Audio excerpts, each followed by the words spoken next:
Hi, hello, and welcome back to the Training Portal channel. Today's episode is just a little bit different, and honestly, we love these kinds of moments the most. Instead of our usual in-house conversations, we're featuring a special episode from the Companies of Cape Town podcast, hosted by Danie Struwig, where Training Portal was the guest for once. In this interview, our Managing Director Danie Krige and our Head of Course Development, me, Melissa Mostert, sat down for a real and refreshing conversation about Training Portal's story. We unpacked the early days, what it took to build something meaningful from the ground up, where we are now, and honestly, most importantly, where we plan on going next. So settle in and join us for the special feature on the Companies of Cape Town. I'm Danie Struwig, and welcome to the second episode of Companies of Cape Town, a podcast that gives founders and leaders a chance to tell the stories of their businesses, from founding and funding to scaling and flourishing. It's an opportunity to look under the hood of high-performance companies and see what makes their leaders tick.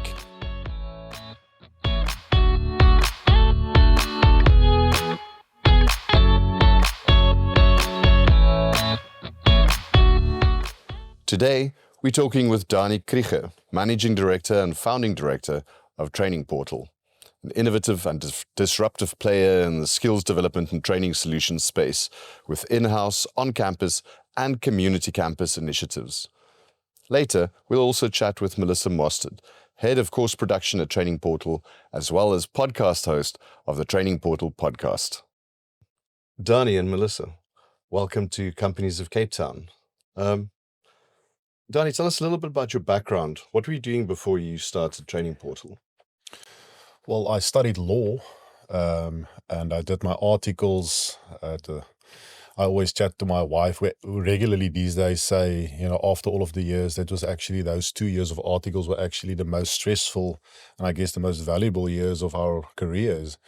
But yeah, I did my articles, did commercial law for 5 years, and I got roped into our BE consulting company. So within our group of companies, we started a BE consulting practice, and I got involved there and did that for 5 years. And yeah, that's kind of, after that we started Training Portal. So are there things that you saw in that BE consulting environment that helped inspire this idea for you? Yeah, absolutely. It is, I think sometimes there's a lot of kind of, in hindsight, magical things that happen, or people create these fantastic stories of how a business is founded. And I think this is not so fantastic. It's quite a boring way to start a company. It's it's a very, very simple. Obviously, as a BE consultant, you would typically advise a client and you would line up third-party providers and specialists like a training company to address certain scorecard elements of a client's company, like social economic development or enterprise development or skills development. So we stumbled across various companies that helped our clients with skills development, primarily for their BE points, to get to a certain result for that client. And after a few years, we saw just the crazy amounts of money that were actually paid out by our clients to these third-party skills training providers. And I started chatting to some of the people in the industry and kind of determined whether this is maybe a viable option for us to do this ourselves, not to outsource that to third parties. So that's it. So the name kind of gives some of it away. Training Portal. Okay, I'm sure you guys are into like finance, no? Yes, absolutely. So Training Portal, just in terms of someone from the outside who doesn't know your business, and obviously a lot of these things, as you're working in the business, you don't even think about them anymore because it's so obvious, right? But for someone from the outside, what exactly do you do? Yeah, so there's actually thousands of training providers out there, and each has got kind of their own niche. Historically we've been absolutely business to business focused, and specifically, like I said earlier, focused on to be a skills development solution specifically focused on or specializing on the BE scorecard for clients, because it's, if you look at it, most clients still to this day, I've been out of the BE consulting for 10 years, and most clients actually still to this day struggle with the skills development element. It's very complicated, and it's very difficult to manage internally, and you need to have a lot of skill set actually to do that. And so yeah, that's what we've focused on historically, is to structure the skills development in such a manner for maximum BE benefits to the client. Obviously, downstream, the funding comes from the client, and it needs to be structured correctly for maximum tax breaks and BE benefits. But obviously, there's on a human level, there's fantastic training that gets done to the learners. But yeah, still to this day, and historically, primarily focused on business to business, not open to the public. So it's not like historically that any individual can just do our courses. But these days we are diversifying a bit, and we are focusing a little bit more on business to learner, and diversifying into other stuff. Yeah. So I think we've kind of asked this already, but I always like to ask the genesis story. What inspired this business? What was the spark, the creative spark, that moment? You sort of talking about how you transitioned from being in that consulting arena to realizing this is maybe an opportunity. What was the moment where you realized, yes, I'm going to actually do this? Like, we'll figure out a way. Like, what do they have that we don't? Yeah, Can we do it better than they do it? It's exactly that. I think what is nice. I don't think really there were a moment like that. I think, I think what is nice about our group of companies, most of us are lawyers. So the guys that's involved with this non-legal business units within our group of companies are actually, although they're lawyers, they're kind of business minded, and we were kind of all raised into have that mentality, to be consultants, but always to look for opportunities and Entrepreneurial mindset. absolutely. And I must say, Training Portal is just one of many different companies that were founded within the group of companies by similar people than myself. And but to try and answer your question, I've kind of stumbled upon back then one or two people in the industry that knew how to set up accredited companies, because back then we didn't know how it was done, and obviously the people that were in the industry weren't open to really share that information. And but I basically stumbled upon the right people, and we started chatting. I remember specifically. I guess this is the answer, the long-winded answer. But what happened was one of our other service providers. We actually he's also from Cape Town. I was living in Bloemfontein back then, but we lived in the same guest house in Bryanston. I think it was the House of Pharaohs in Bryanston specifically. And after a long day of seeing clients, we had like a sundowner. And we just started chatting about this thing of opening our own, or the possibility of opening our own accredited company. And I guess everything went from there. But I think from day one, I think the nice thing is, because we have the backing of the entire group of companies and also access to funding and things like that, and we had the client base, it was just a matter of figuring out the nitty-gritty. So we just felt we had the confidence to say, listen, we're going to figure it out, and we have the client base, we're going to make it work from day one.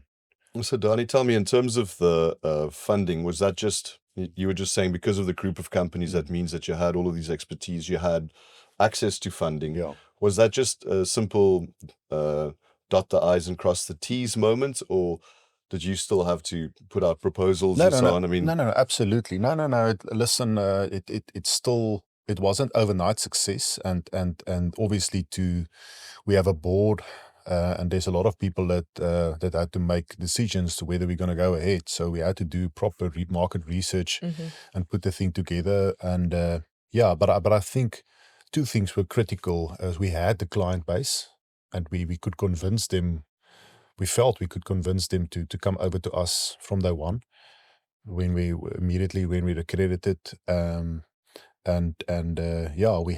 We had this financial backing from the group. We knew, listen, they can assist us with venture capital or just pay our salaries until cover our salaries basically from the other entities until we start making money. So yeah, that's always been, I think, a big benefit for us compared to other training companies. We've never had I guess it's the biggest problem for most training companies and most companies out there is to get clients. When we never had that problem. For us, it was more a problem of getting the right training and accreditations and being able to give or to present the right product or sell the right product to our client base. So we always had a one-dimensional problem where with most companies, there's many dimensions to the problem. Yeah, many sure. problems. No, I mean, it's great that you had access to these clients, but I suppose it also created potential conflict because these were people that you were part of these training organizations and so on, were people who they needed the group of companies that you worked with for them to get their business, and suddenly you start doing that business. So I imagine, and obviously they have the accreditation and they don't want to show you how to get the accreditation, and they could probably try to sabotage some of your efforts and so on.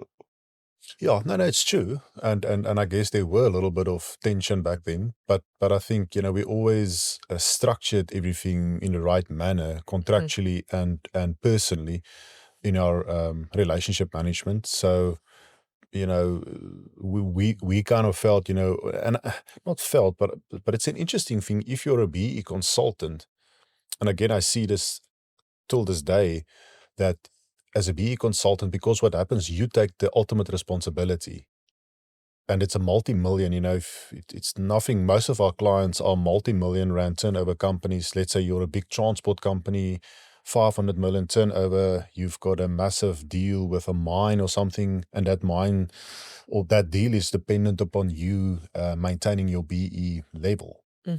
So you bring in this BE consultant and pay him a lot of money and say, listen, you must make it happen for me. Make it work. So there's two big risks involved to the client. Is firstly, the amount of money you need to spend to get to a specific level. And then obviously, if you don't get the level, that you can lose the deal. So, if something goes wrong, it's a double issue that you're going to have. And so as a BE consultant, you come in, there's a lot of pressure, a lot of stress. I'm so happy I don't do that anymore. It aged me very quickly. But after year 1 and year 2, if you can prove yourself, that client trusts you 100%. So as a BE consultant, they still control the market when it comes to BE, and they kind of decide which contractors get the work. Because, like I say, the client basically say, "Listen, John, you're our man. You just say what we need to do." So I think we always held that, because we were not we, but the guys within our group were the consultants. They had the ultimate power to say, listen, we've got a new company now that's going to do the training. Let's support them. And it was a very easy transition. And so it's actually kind of consolidating some of the risky areas. Absolutely. For you. That's another. So you're good consolidating the risk and your responsibility for it by ensuring that you have more of an end-to-end solution. Yeah, and I guess with that we could. The selling point to our clients in that transitional phase was to say, listen, we don't deal, it's one of our, you trust us, this is another company that we set up, so we're mitigating your risk also. These days, that BE company is doing very well, and I think it's because it's set up all of these additional solutions and additional companies within the group that can mitigate the risk and ensure everything happens correctly. Because, like I said, it's a big risk. If you hand out R1 million in training spent to a third-party company and something goes wrong there, it's a big problem. It comes back to haunt you. Absolutely, absolutely. So in the setting up of the business, obviously pitching it to the rest of the group, getting them to maybe just support, like you're saying, pay some salaries or whatever until we can make this thing work. At what point did you realize, yes, it's going to work? Yeah, no, that's the thing, and I think that is the message also for the listeners. It's mostly very difficult to start your own business. I think a lot of young people think, yeah, it's easy, and especially these days of social media, and it's very easy, and AI, it's very easy to get a business plan and to start a business, and you make money from day one. And I can tell you, even with starting with a client base, everything, all of the backing, the financial backing, the group, the knowledge, it still took us at least 5 years of school fees trying to build a business. That moment only came after 5 years. Yeah. When we realized, listen, but we made some strategic mistakes actually in how we set up the business and how we tried to market and the product that we structured. And basically I would say that moment came when initially we focused more on employed learnerships to say, listen, we're only going to train your own people. So we're going to come to you as a business owner and say, listen, you've got... It's purely B2B. Yeah, you need to train, let's say your target is to train 10 people. We're going to train 10 of your own people. But that alone wasn't what the market were after. So then we said, no, but the market were really after looking or sourcing people with disabilities, because that attracted more tax breaks for them. That secured them extra BE benefits. So I think that the pivotal moment for us is when we really became profitable was to set up campuses, to recruit people with disabilities, to train them. And that was a major turning point for us. And only then, after 5 years of battling and aging, and working through the nights and stuff, we only landed on goal. So it's just additional consolidation. Actually take over the recruitment. Yes. With the training, so that by the time someone needs that service, you can say, look, we've got a couple of candidates for you whom we've already trained up, and you can pay us for those. Yeah. And the lesson I learned was, you always need to start by determining the needs of your client. It's very dangerous to decide, well, I'm gonna provide what I want to provide. Yeah. You need to provide what the market wants. Tell me, what does Training Portal do best? Well, again, compared to our competitors, I would say, again, the fact that we are part of a big group of companies. And I think we are ethical people. And we use technology to the maximum. I think that's the one thing that kind of from day one differentiated us, because still today, most training providers only work with paper classes, the same way we went to school. You go to school, you get your learning materials, you learn kind of desktop. But we've always focused on tech. So from day one, we had our own learner management system that's web-based. And all of the evidence, even though there might be classes, everything is still digital in terms of the POEs of learners, putting that together. Yeah, until to this day, I think tech, I'm not saying tech, we're the greatest tech people. We're not, Elon Musk and those people, but in our typical college industry in South Africa, I think we're one of the top companies when it comes to the utilization of tech for education. So it's this combination of ensuring that you are as ethical as you possibly can be in an arena where I suspect one could say, well, the company just wants those points, so it just needs the accreditation. Yeah.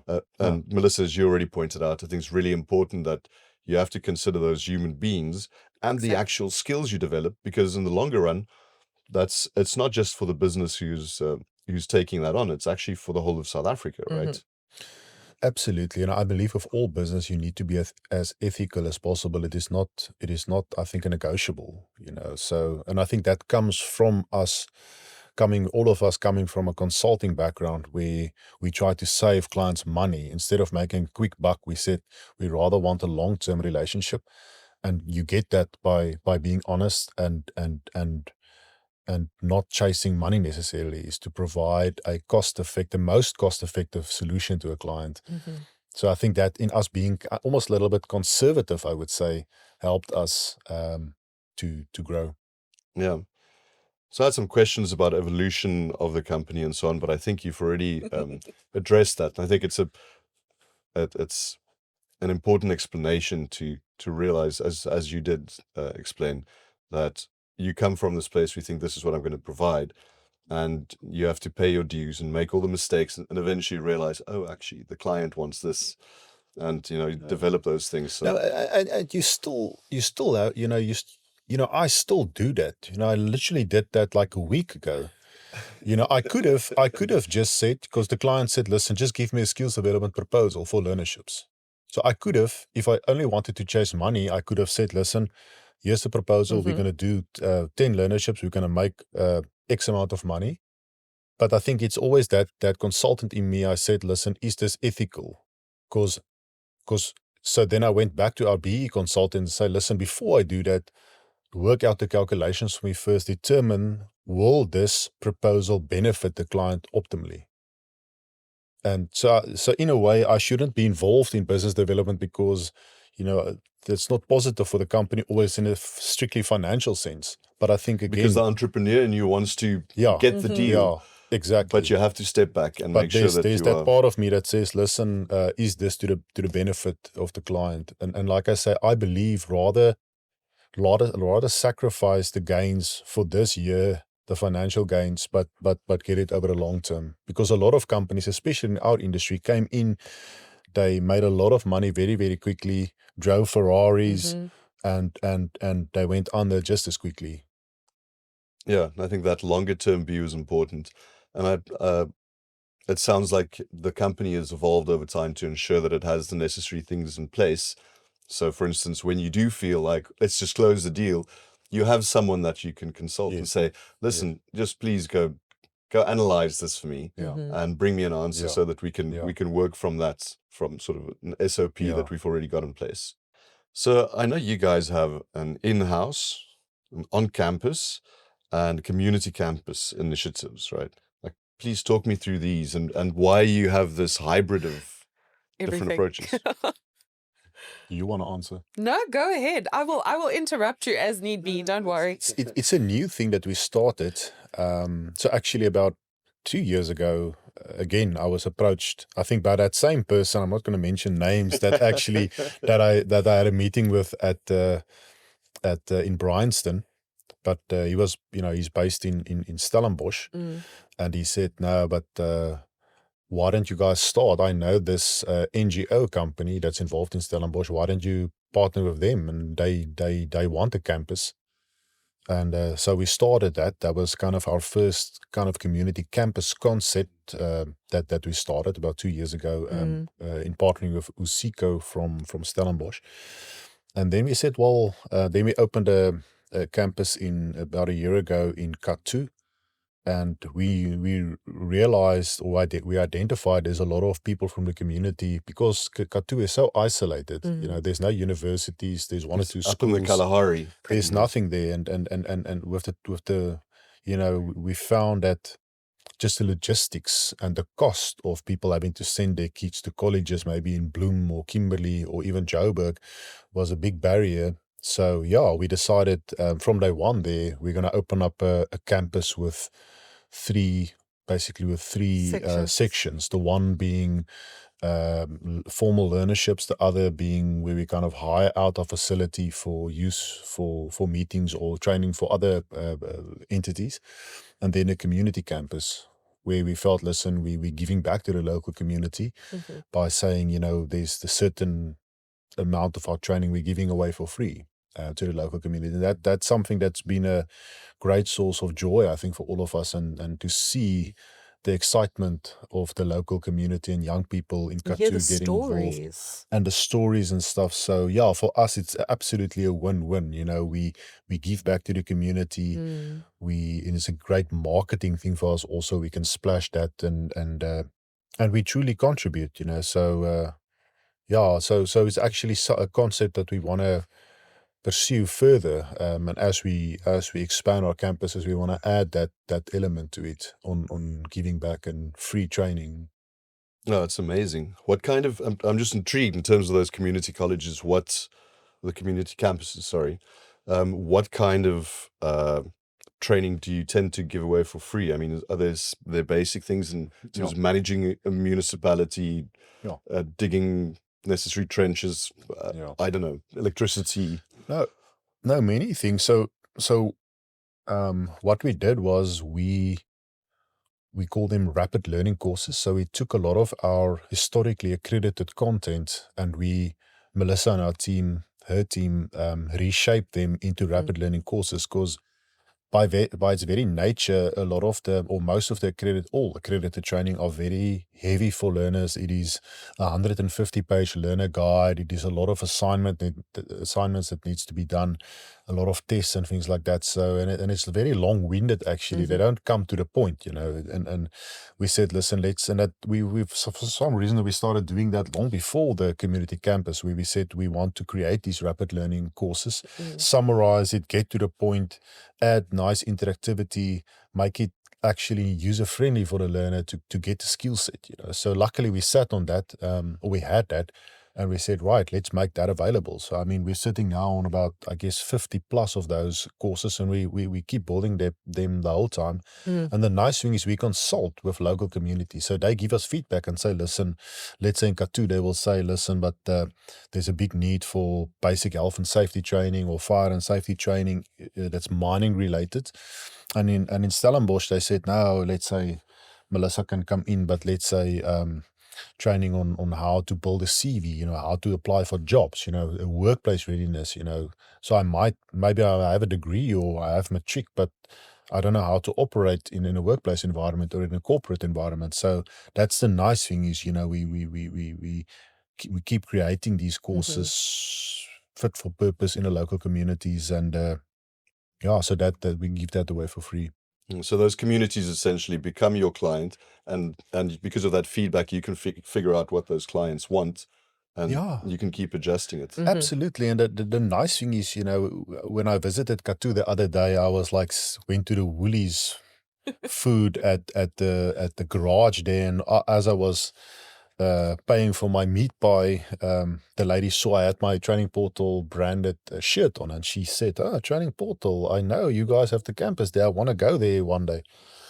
So it's a massive opportunity. It's a massive marketing channel for us, especially hitting new places and hitting isolated places like Katú. It is so nice just to get it. It's a great vehicle to get the word out in the local community. And I mean, our community campuses aren't just for short courses. I mean, yes, we have that option, but a lot of the individuals who make use of it, a lot of the community members, sometimes they don't have access to things like computers or the internet, So we've got school kids who come and do school projects and can print it at our printing facility there. Or we've got people who come and, write out their CVs.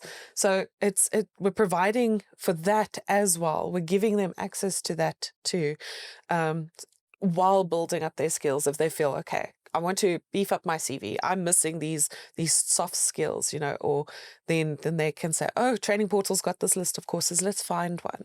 And we have people doing 3 courses in one go. I think Katú just gave out their 1,000th certificate, which is a huge achievement considering we only started with their community campus attribute in June of this year. So wow. in about 6 months, 1,000 certificates, and that's not even counting all the people who are still busy with qualifications or courses. Yeah. So what I understand about Training Portal is that you you look at the industry compliance as an important thing, and you develop the necessary courses, and then obviously do those courses with them, ensure that the educational investment actually works, and the sort of tax side of it, that the tax deduction is necessary for that process. And then you have this the community outreach program, essentially helping training, serving functions somewhat like a library might have back when libraries were still around. What other value adds do you have at this point?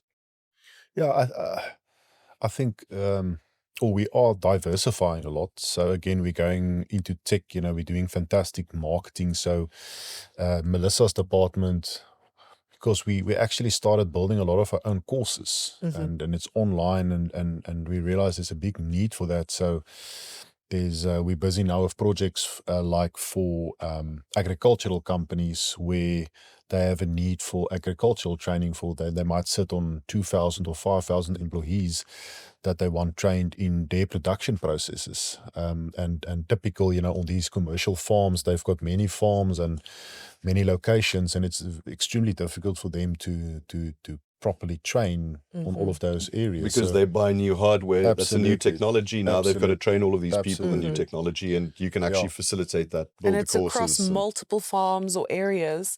It's just not feasible for them to go to every single farm and train every single person.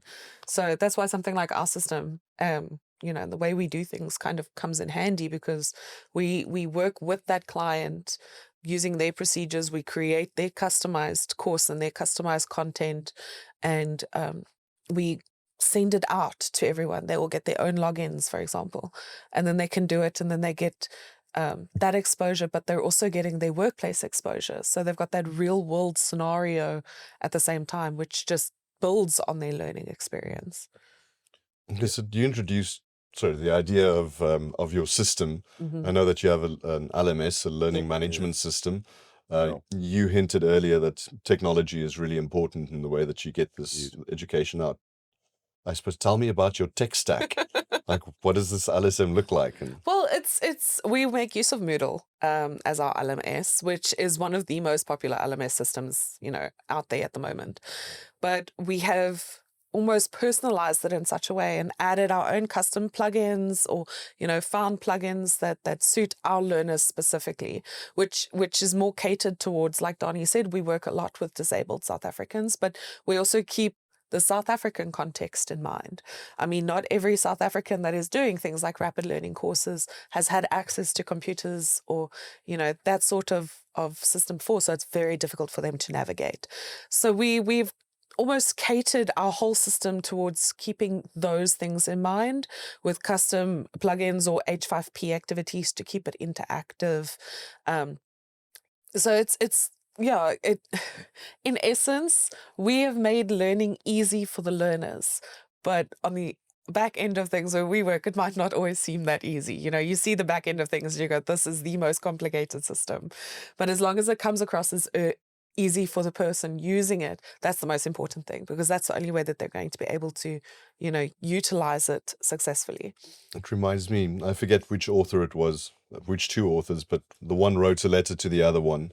And there's this long letter, and right at the end he said, I'm so sorry for writing such a long letter. I didn't have enough time to write a shorter one. Yeah. And it's like that, like you take the extra work on the back end to ensure that what the students face is actually going to make their lives easier. Exactly. You have to pay that price, but we're happy that's the to right do that. direction. Yeah. So, Melissa, I know you guys have around 300 short courses and 30 accredited ones. So I'm obviously not an exhaustive list, but just, a couple of examples of the kind of things. I think we've mentioned one or two, but the kind of things that people might expect to. So, like Danie mentioned, we have quite the list of courses, and I mean, we're constantly expanding on that list.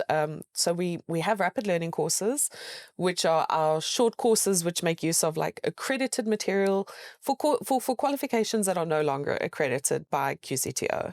We don't want that material to go to waste. It's still useful. So my team takes and we create micro learning courses, which rapid learning.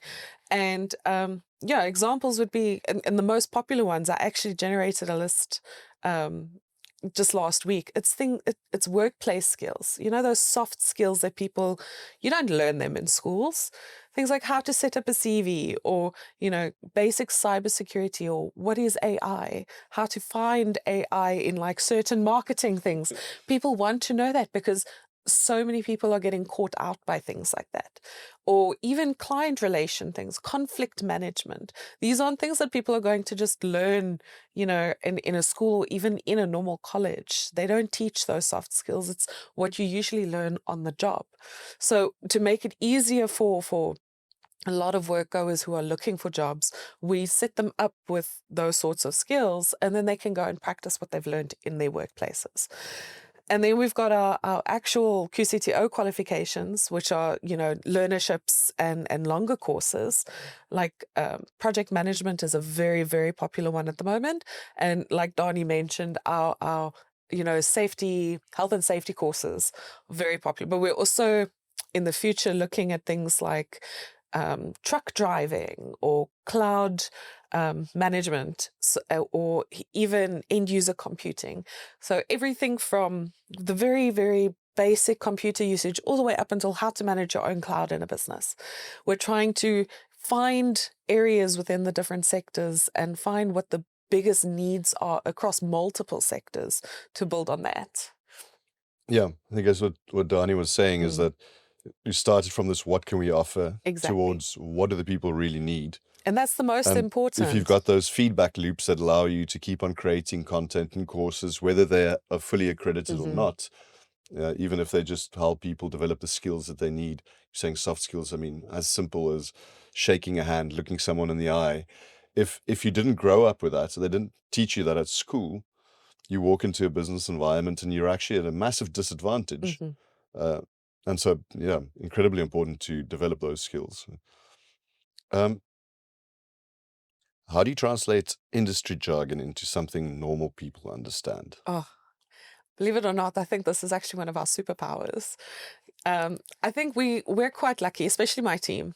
My team, when we designed my team, first it started with just me. And I mean, I came from an education background. I taught 13-year-olds, and it's very difficult to teach a 13-year-old, scientific terms. You can't expect them to know it off the top of their heads. And my whole team is comprised of people who came from education backgrounds. So we know how to simplify an explanation in a way that doesn't dumb it down completely, but makes it so that your average South African worker or employee is able to understand it.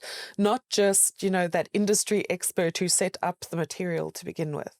So it's about, simple explanations, while also having step-by-step instructions, or even one of our most go-to ones at the moment are things like your animation or video.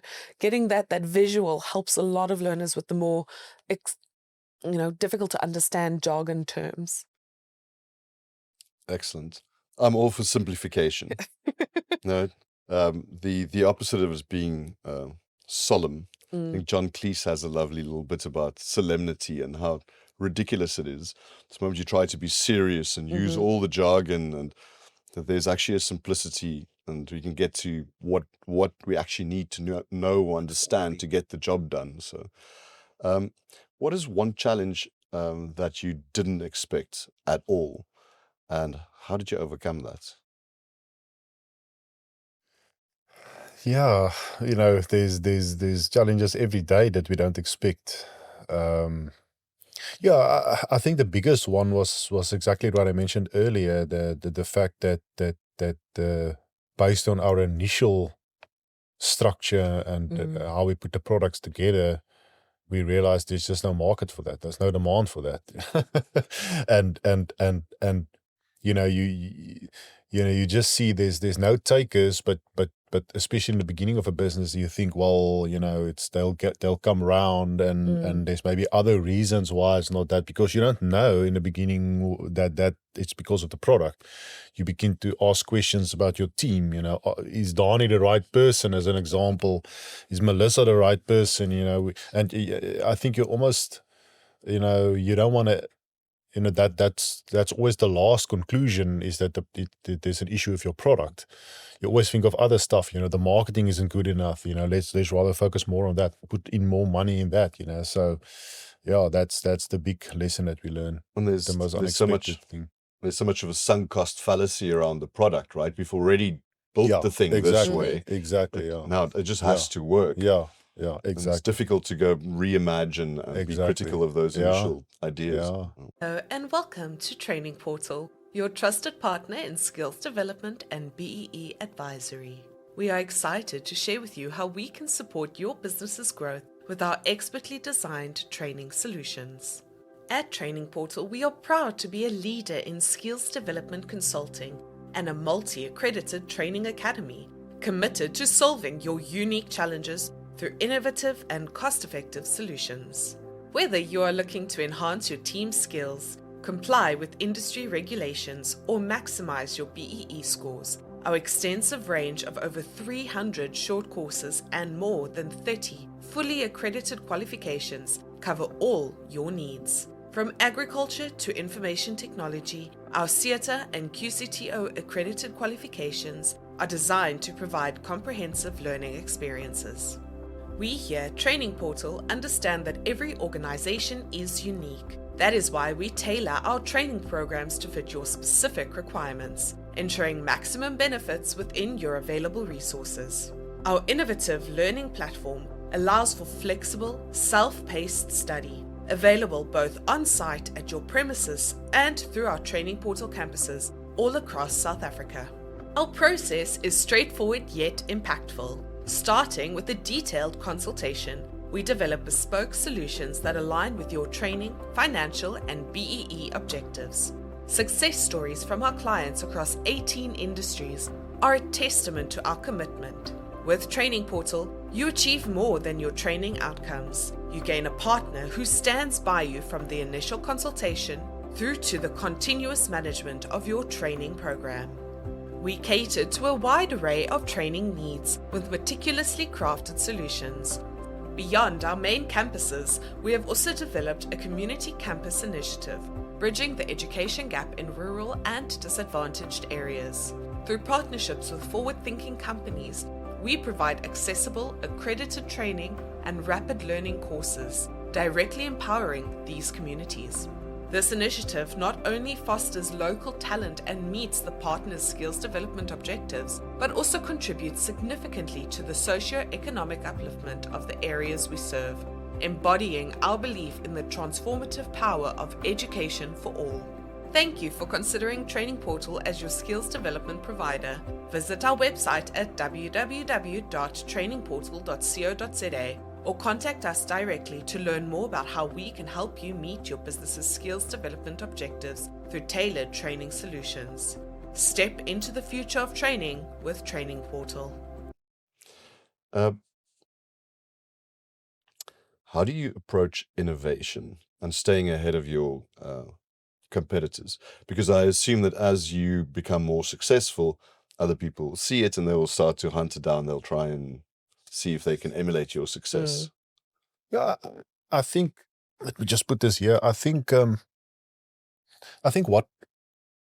what we do well or do good in Training Portal is to, I think all of us, not just myself, it's really a team effort. So it's not my business. It's everyone's business, and everyone is very much into what's going on. So everyone is close to the action in terms of what's going on with latest tech and with education. So we're kind of keeping our fingers on the pulse, and I think we're trying to stay ahead of our competitors, and we're not afraid to pivot. So if we make a decision, we make it fast, we implement quickly, and we very quickly see whether it works or not. And if it doesn't work, we pivot, we turf it, we try something else, or we change the product. So I think that's one thing that we do well these days is not to linger too much, to implement quickly, and to also change quickly if needs be. Well, that sounds powerful. So you iterate as need be. Absolutely. Fail fast. Absolutely. All of the great advice that sound like stupid cliches that you hear, but when you actually start to use them, you realize you can unlock these innovative powers in your business. No, like it shouldn't have taken 5 years for us to pivot, to make that initial pivot to do other things and to do disability training. We should have done it after 6 months. But we learned. Yeah, so we learn. Sometimes you have to knock your head against the wall a couple of times before you learn the lesson. Yes. Tell me, Danie, what does your current projected growth look like? Yeah, that's a very, very difficult question. It's always difficult in this industry. It's been actually quite a it's been quite a difficult year or two, I think, in the entire industry. This whole move from QCTO. I mean, we lost 20 of our historic qualifications because of this transition from CETA to QCTO. And I mean, it's like saying to University of Stellenbosch, listen, now you can no longer provide medical training or legal training, whatever. Those faculties must be gone. You need to start over. So I think for everyone in industry, the last 2 or 3 years were quite a challenge to through this transition. But yeah, I think the growth, what we're doing now in diversifying, we're doing course development, we're doing a lot of film and there's I'm very excited. I think the growth projections are very, very positive, I think, for the next 2 or 3 years. Excellent. I think a lot of it has to do with, as you were explaining, that you found this dynamic way of staying ahead and moving quickly and iterating. And, and that allows you to adapt to a landscape that requires it. Absolutely. And diversifying. I think we're not afraid. We don't have a lot of fear, and we don't have a fear of diversifying. So, we consult, we identify opportunities, and, we almost feel in a way, if we feel there's an opportunity in selling cold drink, why not? So it sounds crazy, but we're not afraid to try things and to diversify. But we're also not afraid of the failing. If a project that we try does not work, that's okay, because it always gives us something to learn from. And then usually when we fail, we find a different opportunity within the failure, if that makes sense. So if a project doesn't go well, we say, okay, it didn't go well because of this. Let's try something different. Let's make sure that the next time we do a project similar to this, we are more flexible and are able to adapt to that challenge head on. I think it's similar to one of the previous points where, like, yes, failure. Don't be afraid of failure. And you'll hear it over and over, and it's this cliche. But until you've actually embraced it, it's just a slogan that you put on the wall. Right. But once you develop that culture in your business where people feel like they can take the chances, and if it fails, then we see what we can learn from it. And it's an incredibly powerful position to be in. Yeah, and I think it sounds weird because we are, and as lawyers, we do prepare and we do the budgets and we do proper planning. But I think compared to the past now, these days, we don't over prepare. Because we know, doesn't matter how much you prepare, once you hit the practice, once you hit the real world, once you put the service or product into the market, it's going to be a different picture. And you have to be dynamic. So we say, listen, we like this thing these days of doing pilot projects. We're very open to that, where we tell our other clients, listen, let's do a pilot. We're not going to spend a year planning and doing budgets and entering into massive service level agreements and getting lawyers involved.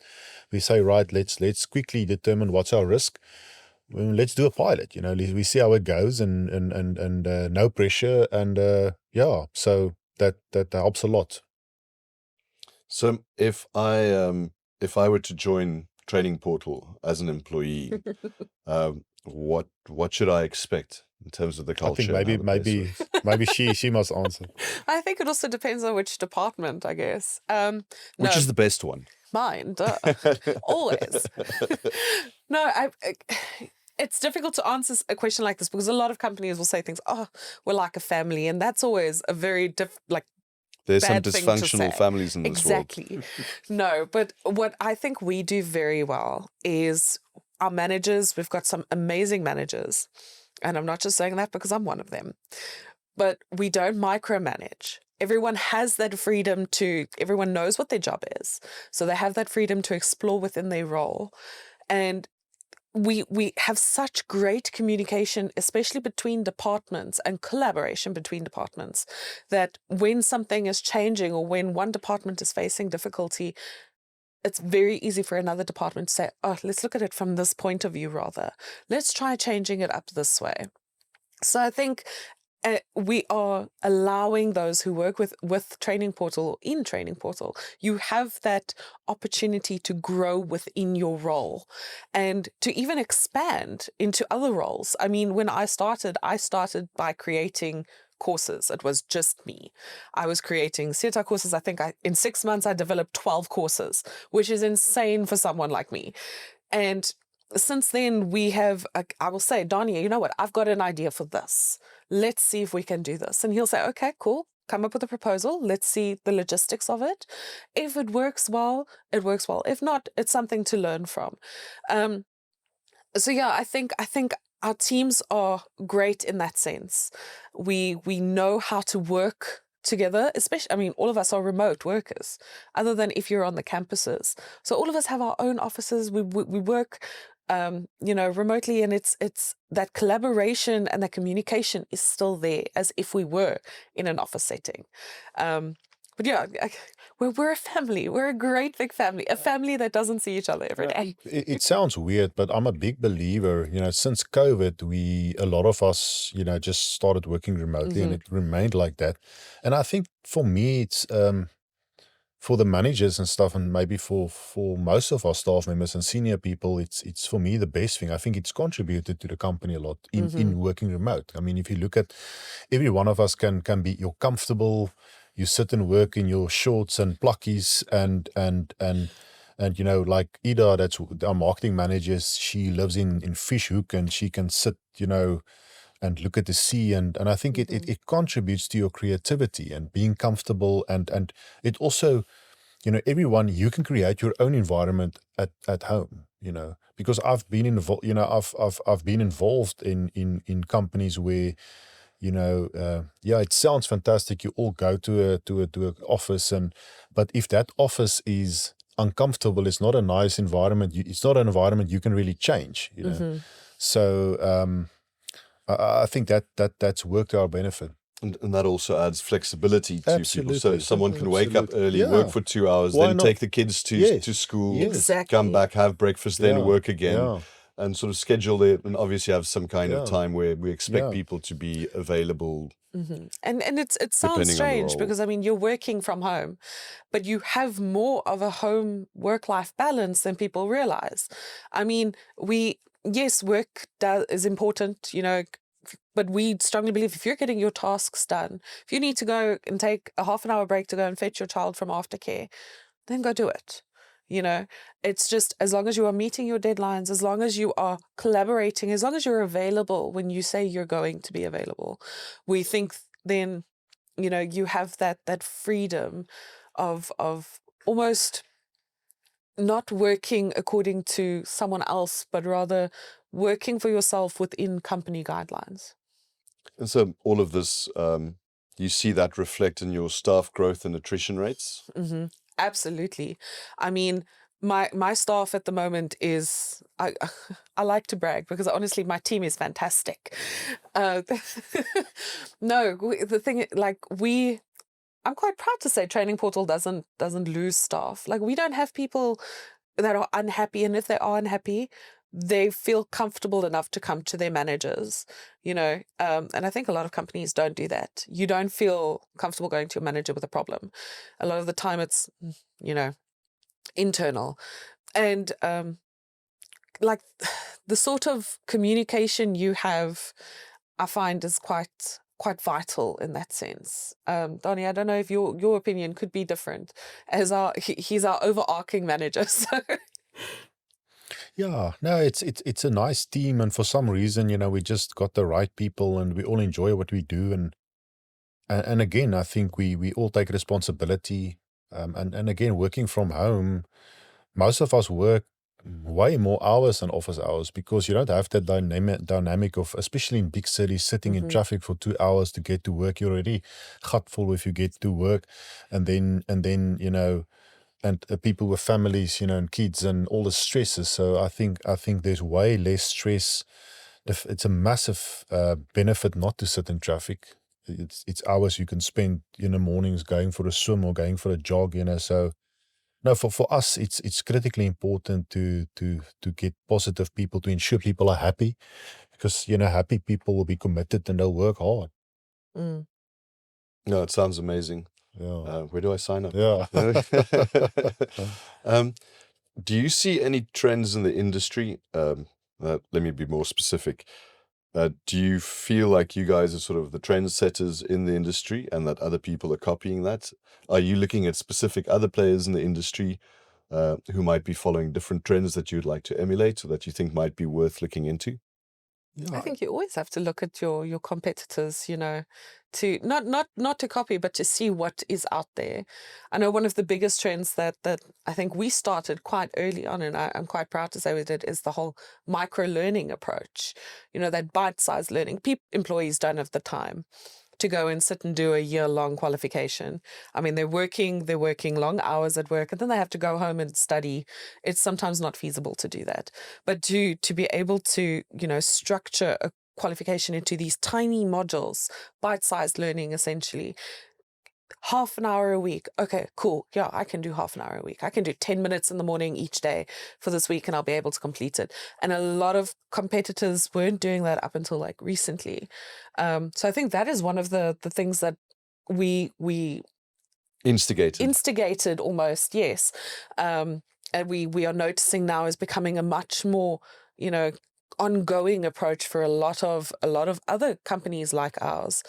And there were, Yeah, I think the interesting thing that we are seeing is there's a big correlation between the effect of social media, doom scrolling, YouTube. So there's two main things here that we are picking up and that we are also focusing on, and I think that is kind of the future in education and marketing and things like that. Is firstly is the bite size or snackable content, and video content.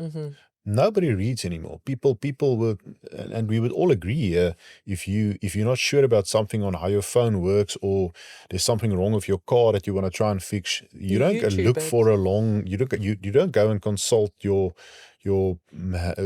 handbook on your car. You go and Google it, and you get a YouTube video of somebody showing exactly that for 5 minutes. You watch that video, and if I can get a 30-second one, that's even better. So I mean, I visited one of the sessions at the Tech Festival, African Tech Festival, and it was so interesting. There was a lady from BBC Africa, SABC, and a guy from gaming, and another lady. And they all agreed they refer to snackable content. And that's for them, that people no longer want to watch an hour show. It's 2 minutes, 5 minutes, 10 minutes.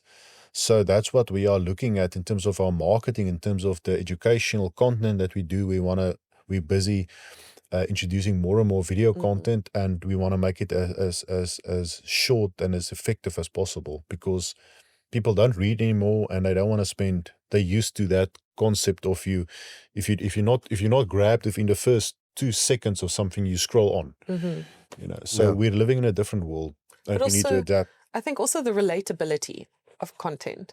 I know a lot of the times training fails because an employee or a learner even, they do the training and they can't relate to what is being explained. They don't see, okay, but how does this relate to my job, my role? And I think that's one of the things we do very well, is that our training is customized specifically for the South African context. We will create scenarios that are relevant to what is happening in workplaces today.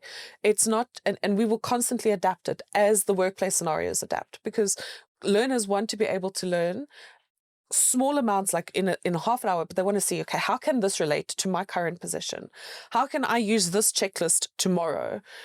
If you cannot use that learning on a random Tuesday, then it is not effective. So what I'm hearing is that you see, because it's always the old question, right? No one can answer it. Where do you see the industry in 5 years? And I think you already said that there are lots of things one could speculate about, but you have to be realistic and dynamic on the ground and figure out what happens as it actually happens. And so what I'm hearing is you say that it has to be snackable content. You have to try and get little pieces. It has to be highly relatable. So you want to make sure it's localized. What else do you see in terms of optimizing sort of learning say in the next 5 years or so? I mean, I think the go-to answer for anything when it comes to this is like AI. Oh, AI, yes. AI is everything. And it is. At this moment, it has changed education, whether that is in person, whether that is online. It has changed it both for the good and the bad. You will have the bad aspects of it, but when it comes to online education specifically, we can now create customized learning pathways based on the learner. And I think that is something that you wouldn't get unless you had a face-to-face instructor with you, just you and another person. That's it. Where now you are able to provide that service for thousands of learners. It's a scalable option. So AI is really, and it's also taking away that whole administrative burden on our actual facilitators, on our, moderators. They no longer have to, we can have the system assess something and say, okay, this learner is struggling. Great. Then our facilitator knows this person needs remediation. We can then focus on that rather than spending all that time that they would have spent remediating a learner. They can now they would have spent it doing admin, which I think is currently one of the reasons why so many teachers are leaving, classroom education. Because it's just doesn't seem like there's going to be much of a future for it. No. So who are your biggest competitors at the moment, and where do you see them going in the future? To be honest, I've never focused on that much on competitors. I don't even know who's necessarily our biggest Just make competitors. sure your ship is in order. We kind of focus on ourselves, and we focus on the industry, and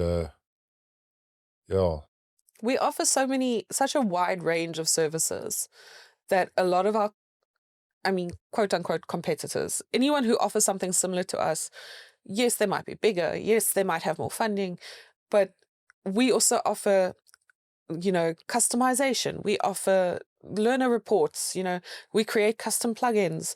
Very few competitors can do all of that, and not just do all of that, but also do all of that at the speed that we do it, because we are accurate, but we're fast, and we make sure that the product we are giving out is of good quality to the point where if it isn't, we always go back and fix it.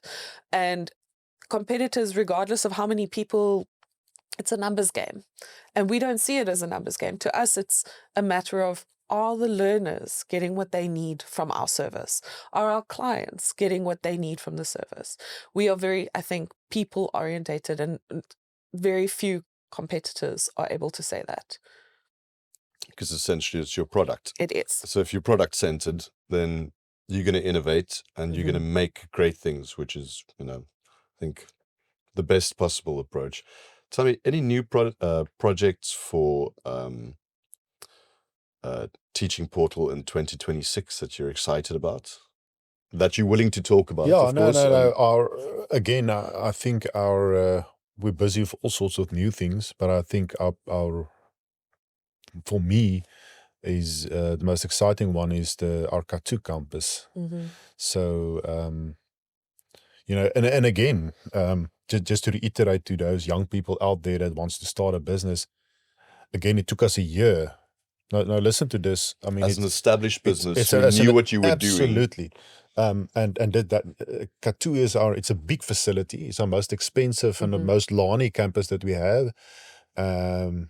So we carry that campus. That Katú campus made zero income in the first 12 months. So just go and calculate the rental, the electricity, the staff, everything. In 12 months, not a single cent came in as income, but literally on let's say month 13, we landed a big contract for a big mine there to do a whole bunch of or a big training project for them. And all of a sudden, obviously, luckily the community campus is doing very well. We've landed a big mining project there that's going to run for 2 years. And all of a sudden now our facility, we created one of the sections there is tailored for local people to rent it. So any training company or any mining company or big mine supplier that wants to use a facility for conferencing. So it's basically a conference facility that's also doing very well. So all of a sudden it just exploded. But again, it took us 12 months.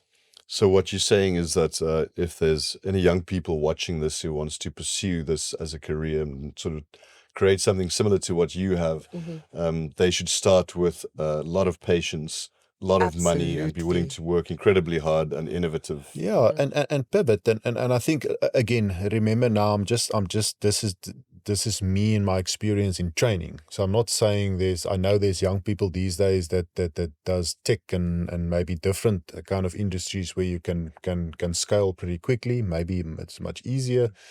But in training, it is, and especially accredited training, it's difficult to get going, because I think all of the requirements that is put on you as a training provider from the QCTO and from the authorities is quite difficult. Lots of hoops to jump lots through. of hoops. So you have to have a facility, you have to have a certain amount of staff, you need to have a certain quality learner management system, you need materials, you need everything.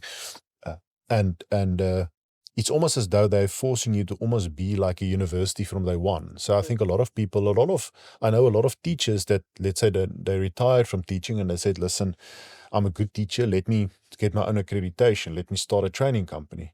And many of them fail.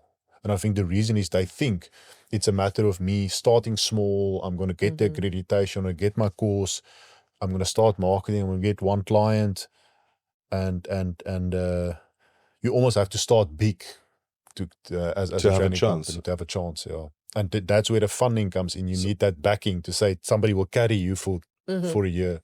So you're saying it's a better idea to just come work for you. Yes, Yeah. definitely. So Melissa, from hosting, because I know you host the Teacher Portal podcast, what kind of themes do the leaders repeatedly bring up that you see? So yeah, I think I have been hosting the Training Portal podcast since October of 2024. So it's been about a year now, and I've spoken to so many guests, from CEOs to actors to adventurers. You know, it's been a wide range of individuals with different experiences and different, thought processes. But I must say, some of the few things that they all say when it comes to education in general is you have to train young people coming up.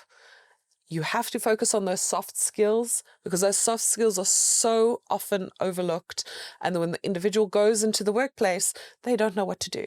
You know, it's kind of like throwing a kid into the deep end and expecting them to swim. And sometimes they do, but sometimes they really don't, and they sink.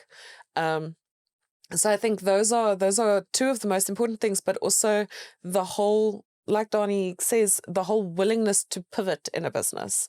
And it's so important in training as well, training staff, training anyone. You have to be able to cater towards the different types of learners, pivot your training, be flexible with it, and learn from your clients, learn from your learners or your facilitators. So yeah, I think those are the most important aspects. Sorry, just to come in, what is interesting, and I want to give a compliment to Melissa, but I think this kind of explains what we're about at Training Portal. I mean, how the podcast came about is I sat down the one day. So historically, we had this, one of our main sources of marketing content was writing articles. And it's text, and it took me like a day to write a proper article on some kind of technical question. And the one day I was so frustrated, I said, no, we're gonna do something different. And then I thought, well, let's do a podcast, and we're gonna record a podcast, and we'll use that as a forum and as a source for our marketing material. So we'll get somebody, and the host will somewhat chat about in 5 minutes about our latest products and innovations and services, and we're going to put that on social media, and that's it. I don't want to write articles anymore. So I told Melissa, listen, Melissa, we sat down and they said it's a good idea, and I said, right, Melissa, you've got a good voice. You're going to be the host of our new podcast, and you're going to make it happen, And I mean, she did so fantastically well.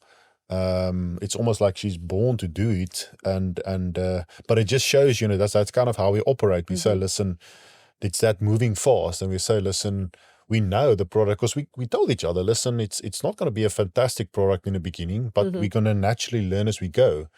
And after 3 months, we're going to keep making small adjustments. And after 3 months, it's going to be better. And after a year, it's going to be good. And now we're moving into phase 2 of our podcast is done so well, and we're doing it now. We're shooting 2026 from various cool coffee shops in Cape Town, fantastic guests. It's all going to be on site, so the difference in quality from day one, from the first show to where we are now after a year, is massive. So that's that. And I think we all enjoy that. Say, listen, let's not have fear. Let's get stuck in. Let's try it. And if it's successful, fantastic. If it's not successful, so what? We pick something else. And we thought, because this was just the Training Portal podcast was not meant to generate any sort of income. In fact, we were going to be using a lot of our marketing budget on it. And the main purpose of it was going to be, for marketing. And we consulted experts upon experts, and they're like, this is not a good idea. Don't do this. And we were like, you know what, we're gonna do it anyway. Let's see how it goes. And it's been a learning experience, but it has been so rewarding, because yes, we're offering this training and we're inspiring communities that way, but through the podcast we're inspiring viewers. We're inspiring people who have never even heard of Training Portal. We're speaking to people with real stories of how they started at the very bottom and how they got to where they are now. What did they do to overcome their challenges? And I think that's why a lot of our viewers resonate quite well with it. So to see where we start, I still, to this day, I don't think I've watched a single one of my podcasts. I can't see myself on screen. But from what I've heard people say, seeing that first episode and seeing our latest episode, you'd think it is a totally different podcast. Whether that is me hosting it or Danie hosting it, because he had to host a few, it's been a learning process, but it's been a fun process as well. Life is so short. Might as well have fun in business. Absolutely. And if you lose all of your money, well, so what? It's not our money. She'll take care of me. Nice. Financially. Sure. Let's pretend. I can see the rhyme in terms of how you what you've learned about running, how you've evolved for your business to be more dynamic and adaptable and so on.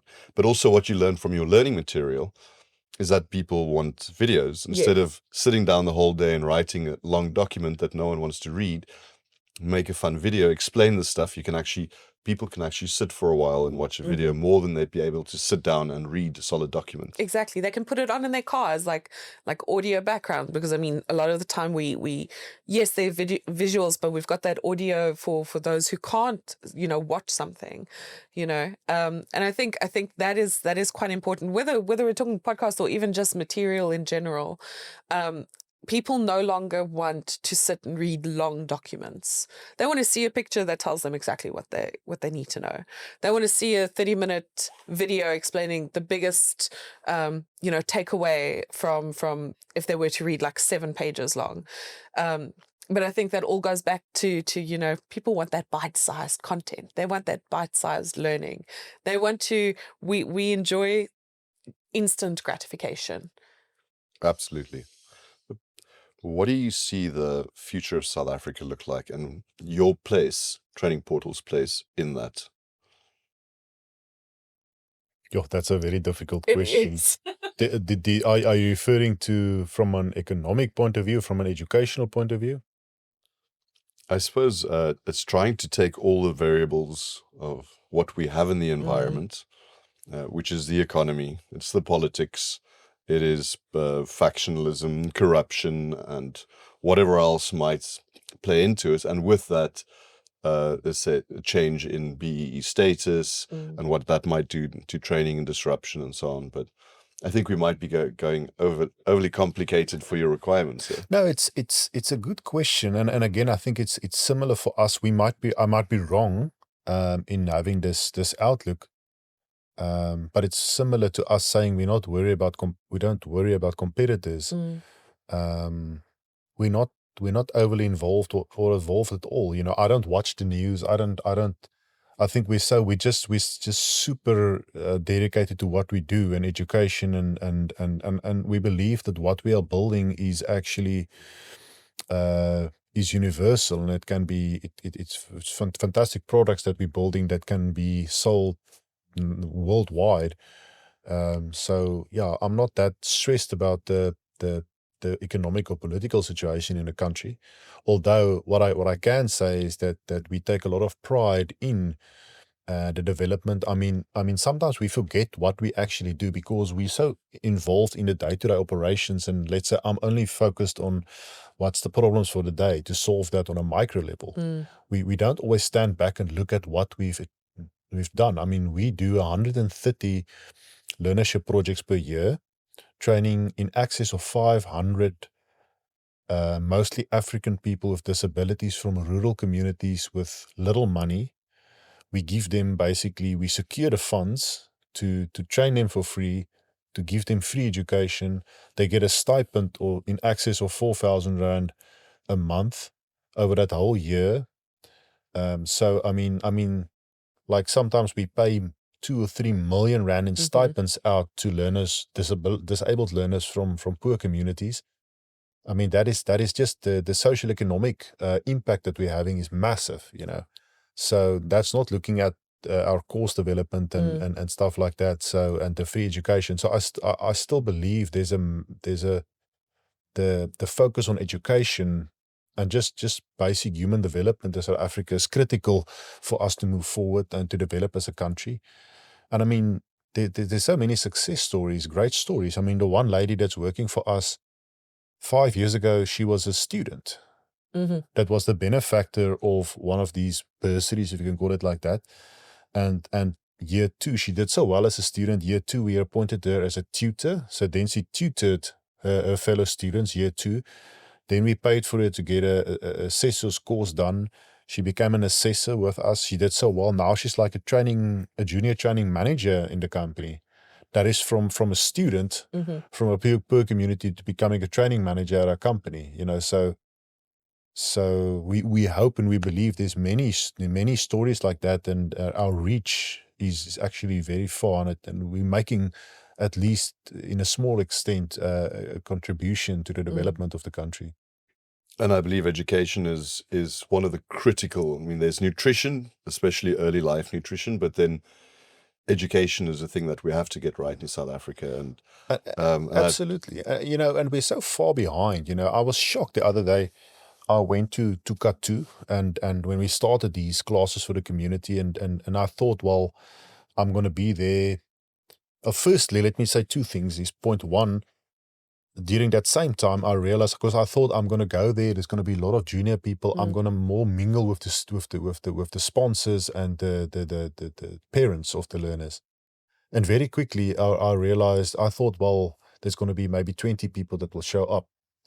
There were lines that first time when we marketed the free training, lines and lines, hundreds, I think like 300 people showed up to do courses. And many of them stayed behind, and they did one course today. They came back the next day, did another course. One. They didn't want to leave. They did all of the courses because I think we only made like 4 courses available. Yeah. Most of them stayed behind. They ensured they did all of the courses that were available. So that was a big shock. But the other shock, really want to learn. Fantastic. The other shock to me was just how computer illiterate those learners were. Because I thought to myself, well, they're all young. They know tech. They all have smartphones. But they didn't know how to use a keyboard. So, you know, so they couldn't even, it took them maybe like a half an hour just to get the logins right and to get a password, and they didn't know how to shift and get in, where's the @ sign and things like that. So what went through my head back then was, you know, the rest of the world are speaking about AI models and Tesla and all of this, but in South Africa, we don't know where the @ sign is. So I think people don't always realize, if you live in a rural community, you've never had access to proper education or quality education, don't have real access to internet, to computers and things like that, just how far behind you are. So I still think just on a basic level, there's a lot of work that needs to be done. And I realize we're like 40 years behind the rest of the world in certain aspects. I agree. And I agree that the kind of work that you're doing is hopefully making the necessary, and if enough other people do so, that we can move the needle. You know, if we can help one person. That's already... That's for me, that's That's fantastic. one person more than that's a win. would have been helped. I'll take that as a win. Exactly. If we can educate one person, that's one person who can go and maybe get a job. That's one person who's now bringing home a salary to support his family. You know, we are making a change, yes, in that one person's life, but that one person is impacting his whole community. He's inspiring those around him. He's saying, Training Portal, help me with this. And I think that is what the core of what we do, you know, is we are empowering South African learners who previously did not have those opportunities. Amazing. Yeah, and I think that the one thing that I'm very excited about also for 2026 that I forgot about is we're speaking to a bunch of companies where they're going to come in as partners for employment. Mm-hmm. So, because I think that's the big thing. So the one element is to say, right, we want to educate people, but the most difficult thing is actually to ensure they get employment, permanent employment. So that's something that I'm confident we will be able to implement here in 2026, where we're going to say for those learners that do well, that make a success of their courses, there will be an opportunity, hopefully, to get them employed, to secure placements. That we partner with corporates that they say, well, if you successfully complete your learnership at Training Portal, there's a good chance you'll get a job at the end of the day with that company. So you'll come in. First phase will be let's say the year-long learnership. Phase 2 will be there's a job for you at the end of the thing. And I personally believe that's one of the big challenges in South Africa is, you know, there's thousands of learners or people that's completing degrees at universities. I mean, you know, some of the universities, they've got like 50,000 or 100,000 first years and things like that. But how many of them get a job after getting a degree? I mean, I'm shocked that, you know, the even for entry-level positions, the education of people, their CVs, they would have multiple degrees, but they don't get a job. And that for me is even a bigger problem than education, because I mean, at the end of the day, for most people, you get an education to get a job, but to become financially independent. But if there's no job at the end of the rainbow, what do you do? Then what's the purpose of the education? No, it's tough, but every challenge has a possible solution. Yeah, definitely. I want to say, Danie, Melissa, thank you very much for coming out to Companies of Cape Town today. I really enjoyed this conversation, and I'm excited to see what you guys do in the future. Thank you. If people want to find you, reach out to you, how would they go about that? Yeah, we've got a fantastic website, and we've got a YouTube channel and a Spotify channel, all of that stuff. So got all the social hopefully medias. we can put it up. Excellent. Yeah, awesome. Thank you very much. Thank you. Thank you. Thank you. It was nice. Next time on the Training Portal podcast. Schools first. So we're not limited to the form and Model C schools, as the media sometimes call them. So we represent the broad spectrum of schools. Our fee schools, no fee schools in the public sector. But we also recognize the important role of our independent schools. So the schools access, we've got two kinds of schools. We've got a public school and an independent school that we call a private school. And so we've seen a massive growth in membership in our private institutions, in learner numbers, but also in the growth of members of VETSIS to such an extent.